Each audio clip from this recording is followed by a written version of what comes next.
Telangana secretariat ఎదుట ఏర్పాటు చేసిన రాజీవ్ గాంధీ విగ్రహం ఆవిష్కరణకు ముహూర్తం ఖరారైంది. అయితే ఈ కార్యక్రమానికి కాంగ్రెస్ అగ్రనేతలు రాహుల్, ప్రియాంక రావడం లేదు. మరోవైపు రాజీవ్ విగ్రహంపై రాజకీయ రగడ కొనసాగుతూనే ఉంది.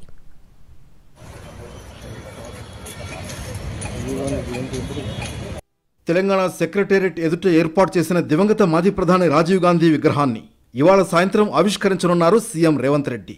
ఆగస్టు 20న రాజీవ్ గాంధీ జయంతి సందర్భంగా రాజీవ్ విగ్రహాన్ని ఆవిష్కరించాలని భావించారు. అయితే ఆ కార్యక్రమం వాయిదా పడింది.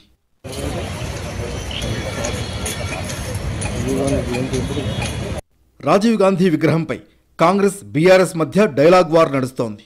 సెక్రటేరియట్ ఎదుట తెలంగాణ తల్లి విగ్రహాన్ని ఏర్పాటు చేయాలని తాము భావించామని చెబుతోంది.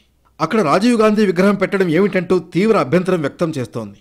అంతేకాదు, బీఆర్ఎస్ అధికారంలోకి రాగానే రాజీవ్ గాంధీ విగ్రహాన్ని తొలగిస్తామన్నారు బీఆర్ఎస్ వర్కింగ్ ప్రెసిడెంట్ కేటీఆర్.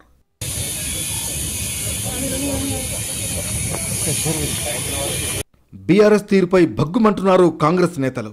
దమ్ముంటే రాజీవ్ విగ్రహాన్ని టచ్ చేసి చూడండి ఏం జరుగుతుందోనంటూ సవాల్ విసురుతోంది అధికార పక్షం. రాజీవ్ గాంధీ విగ్రహావిష్కరణ కార్యక్రమానికి కాంగ్రెస్ అగ్రనేతలు సోనియా గాంధీ, రాహుల్, ప్రియాంక రావడం లేదు.